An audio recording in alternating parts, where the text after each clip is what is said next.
நம்மள பல பேர் எல்லாத்தையும் பார்த்து ஆசைப்படுறோம். வாழ்க்கையில் வித்தியாசமானது இல்லை வேணும் வேண்டாம் எதை பற்றியும் யோசிக்காமல் எல்லாத்துக்கும் ஆசைப்படுறோம். ஆனால் வாழ்க்கையில் வாழ எல்லாமே தேவைதானே. ஆனால் நம்ம ஆசைப்படுறது சரியா தவறா? இந்த ஸ்டோரியில் என்ன சொல்கிறாங்க குயிக்காக பார்க்கலாம். ஒரு காட்டில் ஒரு குட்டி பாம்பு இருந்தது. அந்த பாம்புக்கு நான் ரொம்ப சின்ன பாம்பாக இருக்கிறேன் அப்படின்னு கஷ்டமாக இருக்கும். யாருமே என்னை பார்த்து பயப்பட மாட்டாங்க அப்படின்னு ரொம்ப ஃபீல் பண்ணும். எனக்கும் வித்தியாசமான சில சக்திகள் இருந்தால் நல்லா இருக்குமேன்னு யோசிச்சு காட்டுக்குள்ளே போய்கிட்டு இருந்தது. அப்போது ஒரு வயசான ஆமையை பார்க்குது. அந்த ஆமையிட்ட தன்னோட கஷ்டத்தை பற்றி சொல்லுது.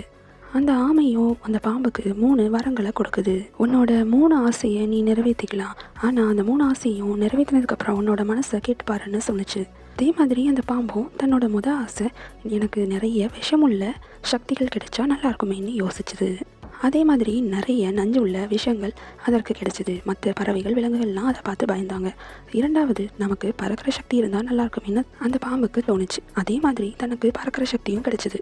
நல்ல ஜாலியாக பறந்து விளையாடிட்டு இருந்தது. திடீர்னு ஒரு நாள் அதற்கு எல்லாரும் நம்மளை வணங்கணும் அப்படின்னு தோணுச்சு. அந்த பாம்போட ஆசைப்படி நடராஜர் கோயிலில் ஒரு விக்கிரகமாக மாற்றப்பட்டது.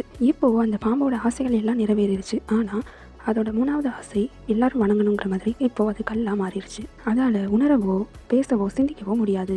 இப்போது அந்த பாம்போட மனநிலை எல்லாமே கிடைச்சாலும் வெறுமையாக உள்ள மனநிலை தான் இருக்குது. நாம் எதுக்கு ஆசைப்படுறோமோ அது எல்லாம் கிடைச்சோம் மனசு வெறுமையாயிட்டுனா வாழ்க்கை வெறும் தேடலாகவே தான் அமையும்.